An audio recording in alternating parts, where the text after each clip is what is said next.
Hey guys, what's up? We're back. And I'm glad to be here.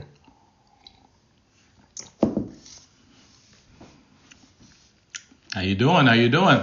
Giving you a second just to get acclimated and to join us. Hey Lynn, how are you, my friend? Some of you guys don't know this, but Lynn is actually my niece. Well, she is. As far as I'm concerned, she's just like blood. Known her since she was like 3 years old.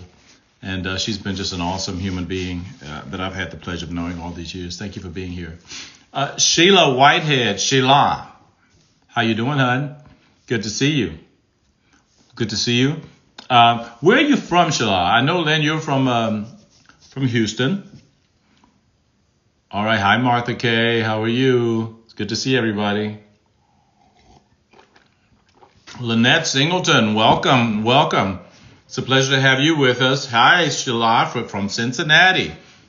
I know Cincinnati well. I know Cincinnati very well. Shillian Peters, running in from New Jersey. Should be nice and chilly up there.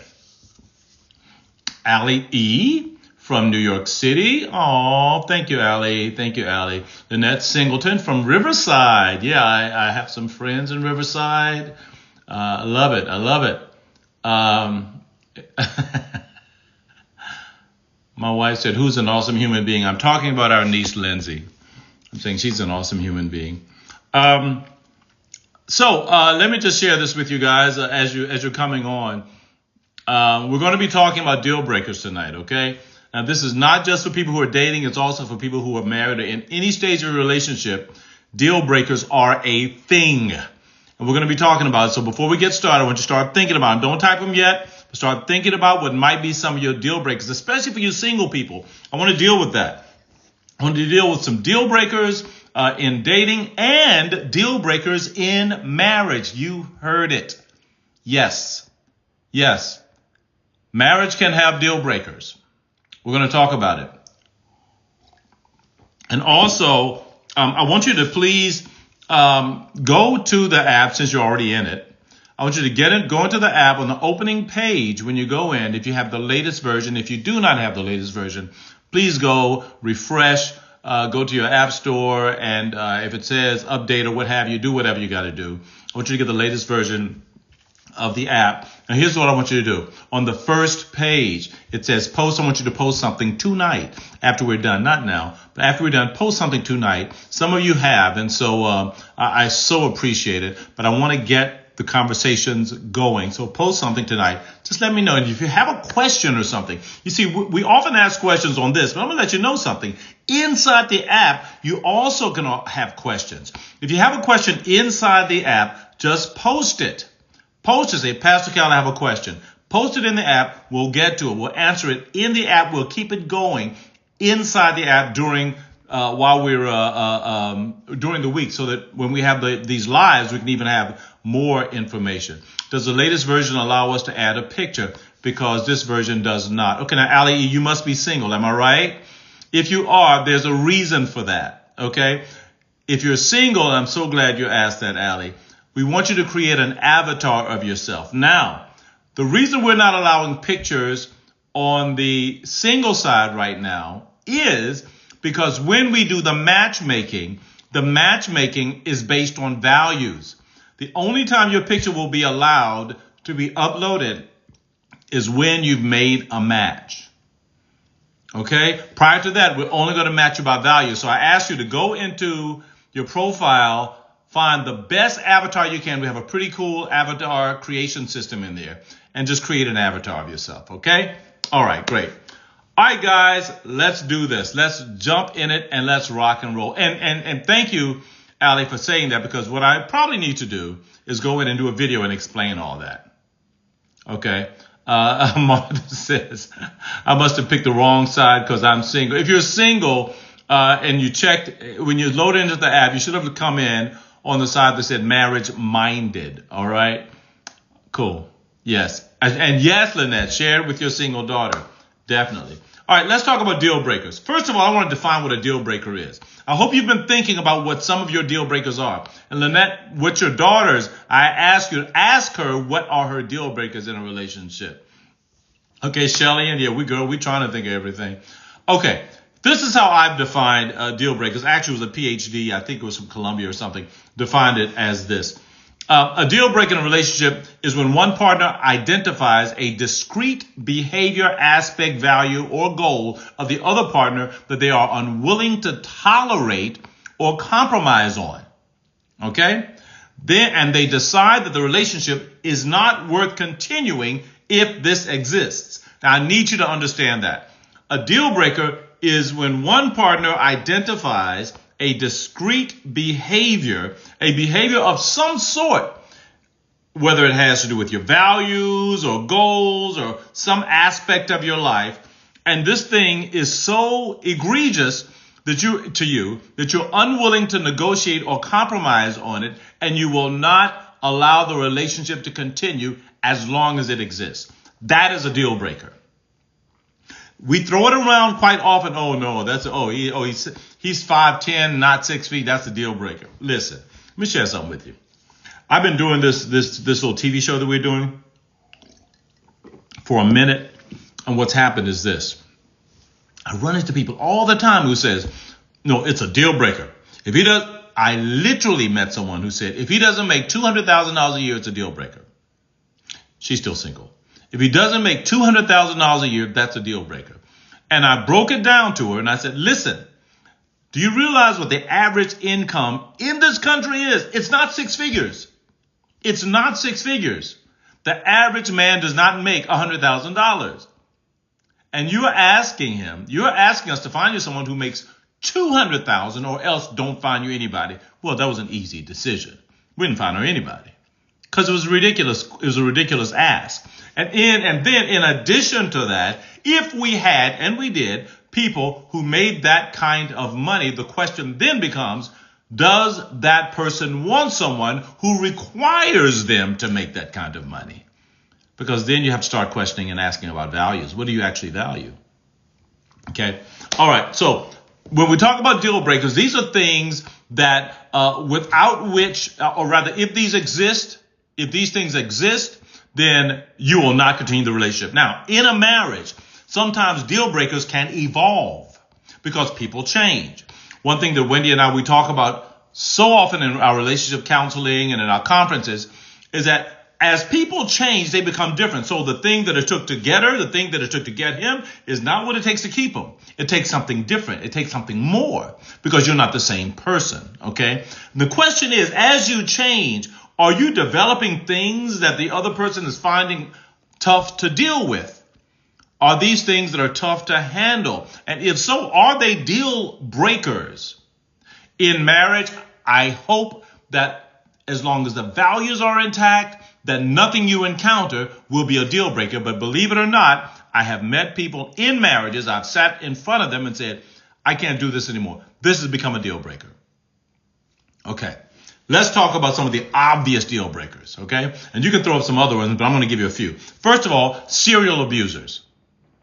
Serial abusers, okay, either physical or psychological. Others, serial cheaters. People who, if you're single, you know, this person's cheating in every relationship. But oh no, I'm going to love him. He ain't going to cheat on me because I got that good. I said that.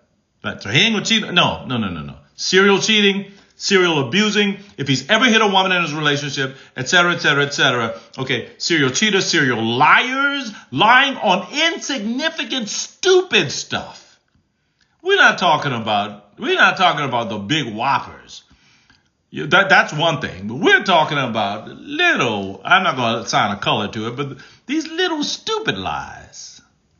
Little dumb, things you ain't got to lie about. Drug addictions, other abuse. Those are also obvious deal breakers. Sometimes deal breakers are superficial, but when I was single, things like bad breath, bad teeth, and men shorter than me, were deal breakers. Now that I'm older, I think if I was single, I'd relax a bit on those.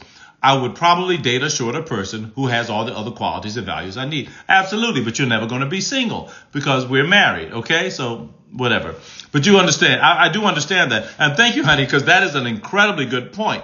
Because I think, okay, yes, me. I think that as people mature, they tend to change their opinions and change what they see is valuable in a relationship and what they see is replaceable. Okay, things that they can live with, things they cannot live with. All right. As we get older, we discover that. Now, here's the interesting thing. If it wasn't a deal breaker then, or rather, if it was a deal breaker then, it should be a deal breaker now. Now, hear what I'm saying. Because deal breakers should be values based and not height based or money based or any of that other stuff. Some of the things that I share with you are if a person is a serial abuser, that person has a disrespect or he devalues your safety and devalues your comfort to the point where he's willing to manipulate or she's willing to manipulate it. She's cheating. I'm not just going to say he cheats because I'm here to tell you, women, y'all want equality. You sure enough got it because statistics are saying that women are edging up on men when it comes to cheating in relationships. Yeah. Women are becoming it's not cool. It's not cool. All right. So serial cheating, serial lying, addictions, those kinds of things. Those are obvious. All right. So deal breakers, which are a thing, deal breakers are a thing, but they must be values based. Now, that being said, if you're in a marriage and all of a sudden things have changed and you're saying, I don't know if I can live with that anymore, I implore you to go back to the values, because what you're going to find more than likely that the things that have changed are simply habits. They're not values based, because those same values that made you want this person in the first place are probably still intact. Okay, they probably are still there. Probably what you're seeing is now they're doing things different. They're dressing a little different. That's not a value. It's not. You know? I don't like the way he's dressed. Okay, when he said bad breath, that's not a value. Can you get some dental work done? You might have bad cavities. Yes, I knew of someone who had an odor and did not know that odor existed. Yes, was not aware of it. I guess he had become nose blind. That person had become nose blind. So the other person recognized the odor, well, didn't recognize it. In fact, they were like, whoa, what is this? But that odor could have been a deal breaker if that other person was not dedicated to the values that person had and saw the goodness in that person. Okay? And because of that odor was able to be corrected, and it was a simple thing that a doctor fixed. Okay? But once it was fixed, they went on and lived a wonderful life together. You understand what I'm saying?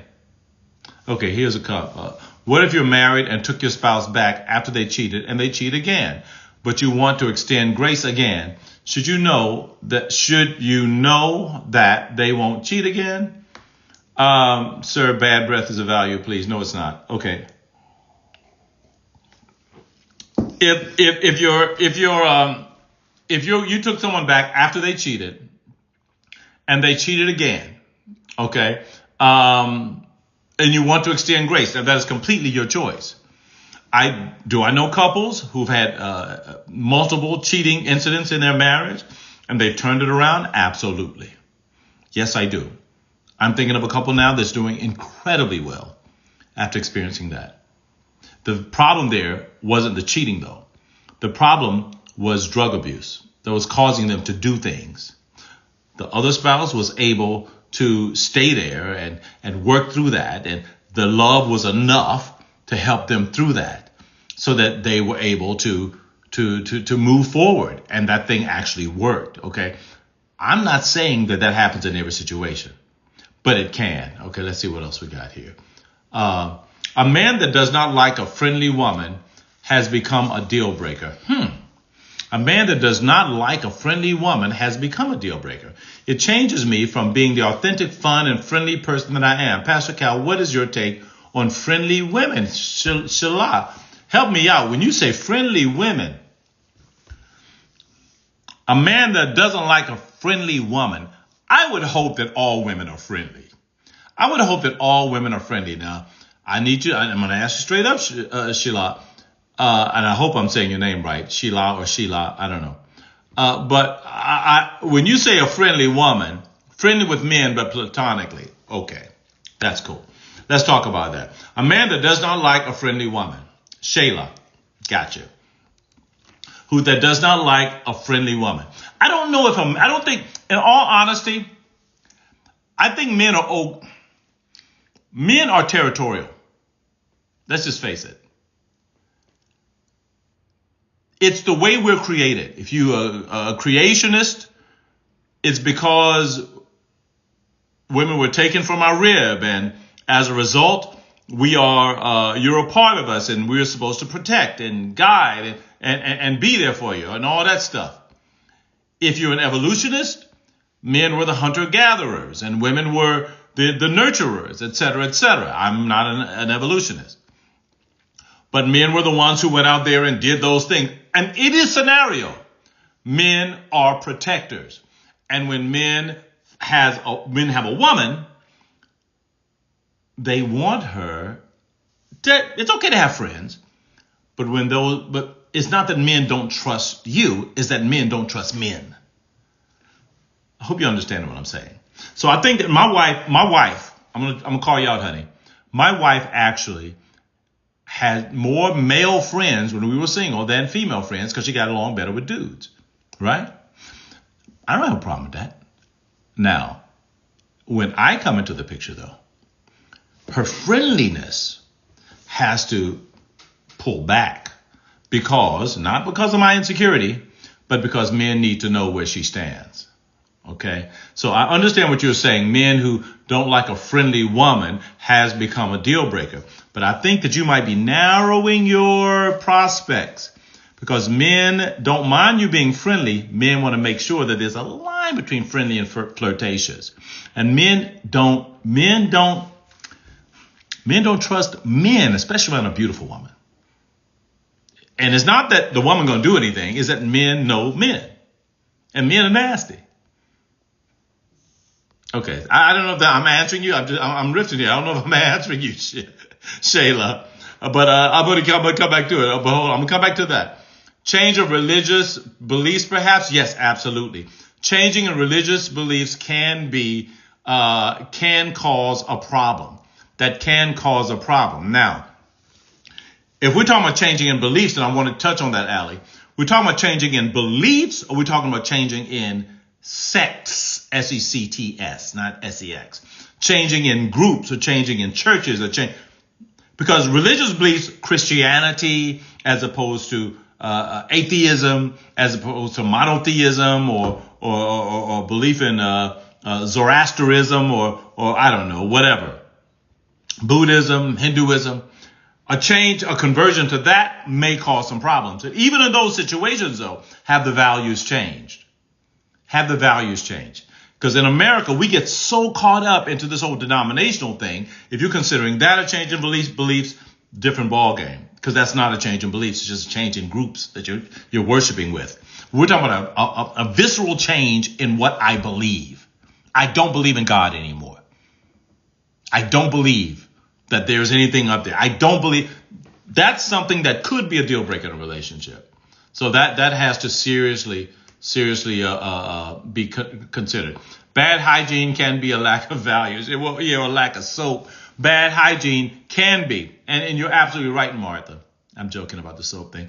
Bad hygiene can be a lack of values because it may have to do with what you think about yourself. So you're absolutely right. That can be. Friendly with men, but platonically. And Shayla, I appreciate the fact that you're friendly with men. I think that women who love men, and I say that in the most platonic manner, women who love men are attractive to men. I think that's why I fell in love with my wife, grew in love with my wife, because she liked men. And I say that respectfully, not that she was like with men. No, she respected men and she liked who men were. Okay. And that was refreshing. Okay. And it wasn't an intimate thing, but she could chill with the dudes. And that's a good thing. But in a relationship, that has to be monitored very closely. All right. Are you too friendly towards men so much that it can be perceived as flirting? Okay, there's a question there. Yasmin, a man that puts his mother over his significant other is a deal breaker. Now, Yasmin, I gotta help you. I believe that a man, when he finds a woman, he needs to leave his father and mother behind, and she becomes his priority. I understand that deal breaker. The mother becomes the secondary woman or tertiary woman in the life if they're children. Okay. And that's hard for people to understand, but your mother is not your primary woman in your life when you get a wife. So I do get that. All right. Hold on a second. No, Carrie, I laugh, smile, conversate is my natural personality. Okay, great. And that's good, Shayla. I understand that, Pascal, but what about trusting me? Absolutely. And this is something that has to happen between you and your man. Okay. As long as he knows, again, remember, a man's going to be protective of you. And sometimes you have to understand that he will trust you. But like I said, he don't trust them. So, my wife and I, we have this understanding that if we're in a room and she looks at a woman and she says, Cal, be careful around her. I'm listening to her because she knows women better than I do. And if I'm in a room and I say, honey, that dude, no. And I'm not a jealous man. I'm really not. I ain't gonna be jealous of, right? No, I don't mean that arrogantly. I just don't. But the fact is, if I'm in a room and I'm saying, no, I'm not feeling good about that dude, she needs to listen to me because my job is to protect her. And together individually, we can only see 180 in our peripheral, but together we have a 360 view of what's going on. So that's something that you have to consider, that even it's about trusting you, but it's also about being your covering. I think that that's important to make that distinct difference. All right. Wendy here says, it depends on the man's past too. If in his past his friendly woman cheated, then he probably looks at friendliness as a precursor to cheating. Absolutely. That's a very possibility. I've had a previous situation where there was prolific cheating. Yeah. But thank God that still is not a real sensitivity of mine. Okay. It's a situation where I'm on point. You know what I'm saying? But, I trust my woman. I trust her. Right? But I still don't trust men. I trust them. There are men in my life, my closest friends, and when you know who those are, I will leave the house and say, look, man, look out, watch out the house. They can come to the house, hang out, whatever. With her there, I have no problem with it. Why? Because I trust them. And I know they trust and respect me and my wife. They value our relationship. Okay? So this is something, Shayla, that you have to converse with your significant other about. I feel like I atoned. I did feel like I toned it down. Okay, but I didn't feel like me anymore and resented it. Yeah, and very possibly you may not have to tone it down. Find the right dude. Find the right man, okay, who can accept all that. Okay, but still toning it down. If I'm friendly and I'm leaning on women and I'm like, oh, girl, come on, girl, and I'm hugging up on them all the time, and that's my friendliness, that's inappropriate if I'm in a relationship. If I'm single, I can do what I want within respectful boundaries. But if I am presenting myself in a manner that my wife ain't feeling, she checking me on it, then that's a different ballgame, okay?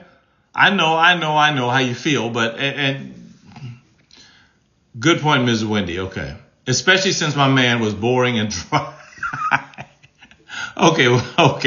That's okay. So is being equally yoked still a thing? I know there is more to it than different religions. It can be being on one accord. To be equally yoked means to be going in the same direction, to have the same goals and the same objectives. Okay. We use that term yoked. Okay, a yoke was a long piece of heavy wood that they used to put oxen together, okay, and yoke them together. All right, now there's always a lead ox, and one would lead and the other would kind of follow along, but they worked in tandem, plowing a field or what have you. To be equally yoked is to put two together, one can lead and one can follow. That's what the whole idea in the Bible about being equally yoked is, being yoking two oxen together that can work together. Are you with someone that you can work together? Are you with someone that you're going in the same direction? You're not pulling apart. That's why I'm going to go Bible on you for a minute. It says, be not unequally yoked with unbelievers. Why? Because it's somebody who doesn't have the same values as you. Whether you're religious or not, this makes sense. It's someone who doesn't have the same values as you. Someone who's not going in the same direction as you. Someone who doesn't have the same mindset as you. Someone who doesn't love the same things as you. That's unequally paired, unequally connected.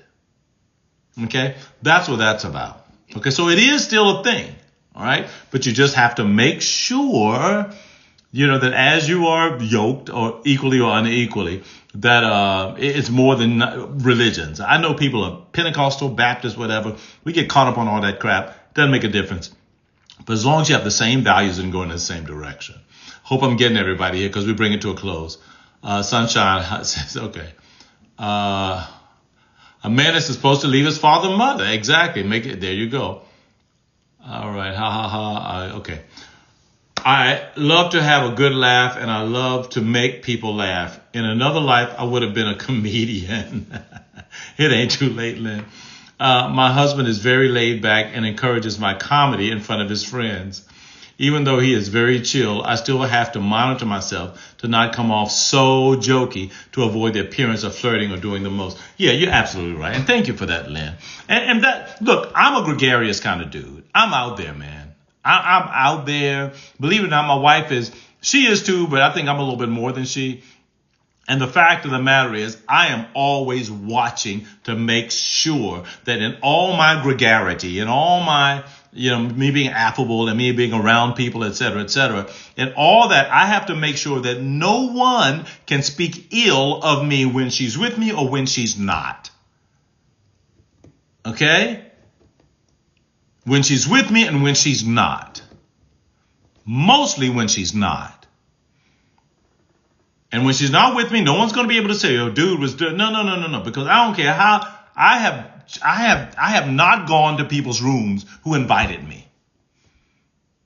Yes. I have not done things anything that I thought was going to give the slightest idea of impropriety. I try to run from it like the plague. Why? Because I have a woman that I value more than anything else. And I'm going to make sure that I guard that. Okay. All right, here we go. These are my last few comments. Oh my God, we're all over time. That sounds like a healthy relationship. He lets you be you, and you're also aware of boundaries. There you go. That's exactly what's happening, Yasmin. And out of respect for your relationship, that's beautiful. Awesome. Very important to create boundaries within your relationship. And that's something we're going to talk about moving forward, boundaries. We'll talk about that. Thanks for your feedback. You're welcome, Shayla. I hope you got something there because your input was very, very important. And I think you helped a lot of people with that. Who invited you to their room, babe? Whatever. I use the word dear often to male and females. Is that appropriate? Okay. You use the word dear. Look, on the show, I'll say sweetie, but I'm old school, and I'll say sweetie to people. I'll say dear. I say that stuff. I'm a Southern dude, okay? And we say stuff like that. Is it inappropriate? I was told sometimes you can't say that, and you know what? I don't. Sometimes I won't, okay? Some people are offended, whatever. But, I mentioned asking questions on the app. Where were you from? Okay, in closing, let me say this. Thank you, Allie, for bringing me back to that. When you open the app, I know when you first went to the app and you went to in the opening page, at the bottom of it says home. Click on home. When it says home, there'll be 3 bars of different things. One says Ask Pastor Cal, which you can ask any questions there. It's an AI version. And then some other things. And then there's a scrolling bar, okay? Press the plus sign right there. And simply, you can upload a picture of yourself if you're on the married side. If you're on the single side, you can upload it. It's your avatar. But you can ask a question there. We will be responding to those questions, okay? All right, guys. I hope that answers you, Allie. That's on the front page of the app, the home page, rather, of the app. When you go in, if you go into the communities, look at the bottom on the left, click home, and then it'll take you to that front page. All right? Great. Thank you, guys. God bless you guys. This was so much fun. Can't wait. Now, listen, on Thursday, we're going to take a break. I will be out of the country on Thursday, and the internet. I apologize for last week. I felt like I was in a cave somewhere. I was looking at a performance. I was trying to slip away and couldn't do it. But so Thursday night we won't. So you guys, please invite people for next Tuesday. All right. Please, let's keep the momentum going. Thank you so much, Shayla. Keep the momentum going. One thing I will be doing is I will be answering people in the app. So communicate with me in the app. Post your pictures. Let me know what's going on in your cities. If you're in LA, if you're in Riverside, if you're in DC, New Jersey, Houston, wherever. Let me know what's going on in your world. Update us as to you. Give us a picture of your beautiful face of your family or what have you. All right. Look forward to seeing you guys on next Tuesday. God bless you guys. Love you guys.